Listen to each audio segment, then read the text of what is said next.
नमस्कार, मी धनश्री शिंदे आपल्या धनश्रीज किचन मध्ये स्वागत करते. तर आज आपण बनवणार आहोत पितृपक्ष विशेष तांदळाची खीर. ही खीर खूप छान होते. सोबतच जास्त चिकट होऊ नये, अगदीच घट्ट होऊ नये, अगदीच पातळ होऊ नये, या सगळ्याचं मेजरमेंट आणि या सगळ्याच्या टिप्स मी या रेसिपीमध्ये सांगितलेल्या आहेत. सो रेसिपी शेवटपर्यंत बघायला विसरू नका. चला तर मग बघूयात ही तांदळाची खीर कशी करायची ते. तर मी इथे तांदूळ घेतलेले आहेत. हाफ कप तांदूळ घेतलेले आहेत. आपण जे कपाचं मेजरमेंट घेतो त्यानुसार मी हे मेजरमेंट घेतलेत. तुम्ही वाटीचं मेजरमेंट घेतलं तरीही चालेल.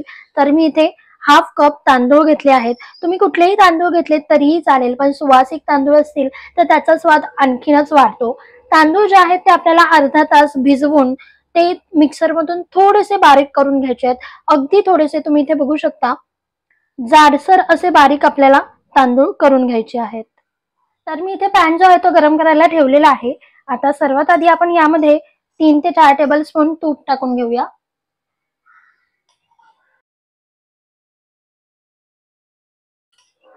तुपाचा स्वाद आपल्या खिरीमध्ये खूप छान येतो.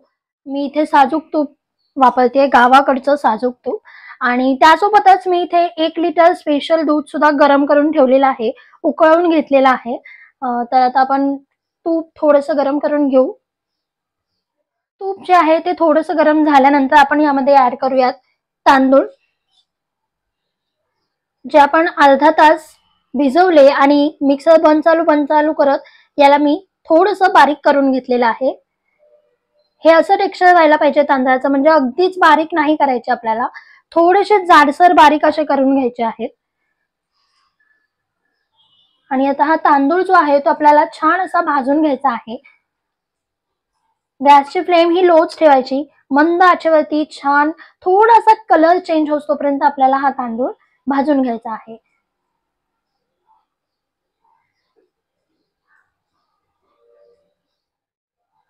मी इथे बासमती मिनी मोगरा हा तांदूळ वापरते. तुम्ही कुठलाही तांदूळ घेतलात तरीही चालेल, पण सुवासिक तांदूळ जर का घेतलात तर त्याचा स्वाद जो येतो ना तो खूप छान येतो.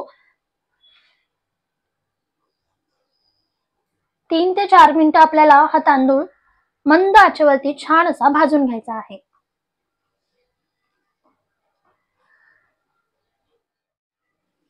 तर मी इथे 3 ते 4 मिनिटं तांदूळ जो आहे तो छान असा भाजून घेतलेला आहे आणि त्याचा थोडासा कलर चेंज झालेला आहे, तुम्ही बघू शकता. आता आपण यामध्ये टाकूयात ओल्या नारळाचं चव. याने काय होतं, आपल्या खिरीला छान क्रीमी असं टेक्स्चर येतं आणि ओल्या नारळाचा जो स्वाद आहे तो सुद्धा खूप छान असा मिक्स होतो त्यामध्ये. आता हे अजून 1 मिनिट असं छान असं भाजून घेऊया. हाफ कप तांदळामध्ये साधारण 5 ते 6 जणांसाठी खीर बनते. तर मी ते अजून 1 मिनिट नारळाचा चव आणि तांदूळ छान असा भाजून घेतलेला आहे. चला तर मग आता आपण यामध्ये दूध टाकून घेऊया. तर मी ते 1 लिटर दूध छान असं गरम करून घेतलेलं आहे. साई सकटच टाकायचं, त्याने छान असं क्रीमी टेक्स्चर येतं.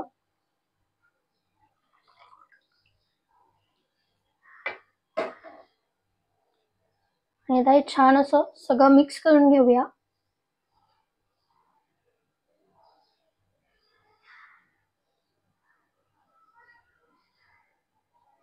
तुम्हाला जर का जास्त जणांसाठी खीर बनवायची असेल तर याचंच मेजरमेंट तुम्ही दुप्पट असं सुद्धा घेऊ शकता. आपण हे छान असं मिक्स करून घेतलेलं आहे. आता याला एक उकळी येऊ देऊयात.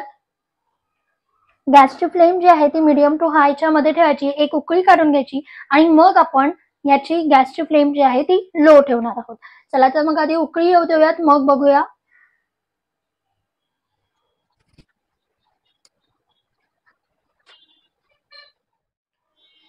तर इथे उकळी आलेली आहे. आता आपण काय करायचंय, छान असं मिक्स करूया. मध्ये मध्ये सारखं याला मिक्स करत राहावं लागणार आहे, कारण की तांदूळ खाली लागू नये म्हणून. आणि आता गॅसची फ्लेम मी लो ठेवतीये आणि आता लो फ्लेमवरती आपल्याला साधारण 10 मिनिटं छान असं हे शिजवून घ्यायचं आहे. मध्ये मध्ये सारखं असं मिक्स करत राहा, जेणेकरून नारळ आणि तांदूळ हा खाली लागू नये. तर 10 मिनिटांनंतर बघूया आता आपण.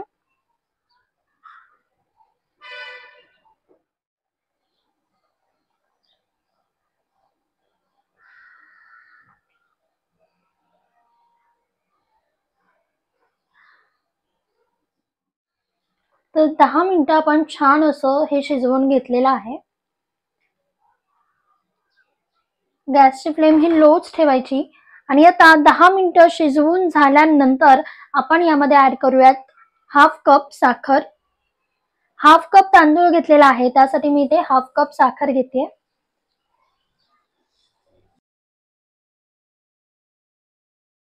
साखर जी आहे ती आपल्याला तांदूळ शिजल्यानंतरच टाकायची आहे, कारण की जर का तुम्ही आधीच साखर टाकलीत तर आपली खीर जी आहे ती खूपच चिकट अशी होईल. तर छान असं मिक्स करून घेऊयात.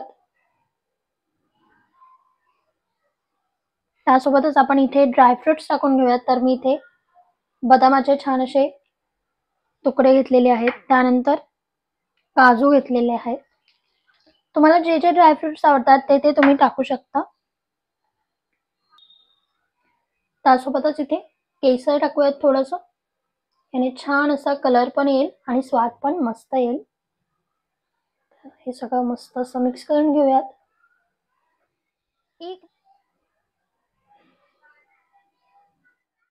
त्यासोबतच आपण इथे ऍड करूयात वेलची पूड. ऑप्शनल आहे, पण हिचा स्वाद खूप मस्त असा येतो खिरीमध्ये. छान असं मिक्स करून घेऊयात आणि अजून 1 मिनिट शिजवून घेऊ आणि मग आपली खीर तयार.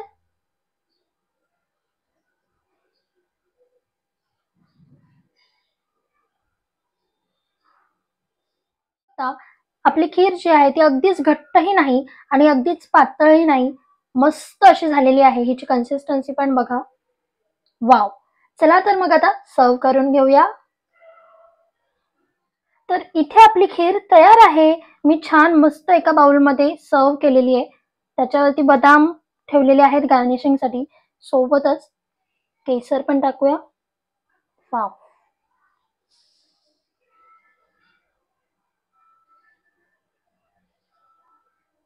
मस्तच. सुगंध पण खूप मस्त येतोय. मस्त अशी आपली तांदळाची खीर तयार आहे आणि चवीला सुद्धा ही खूप छान लागते.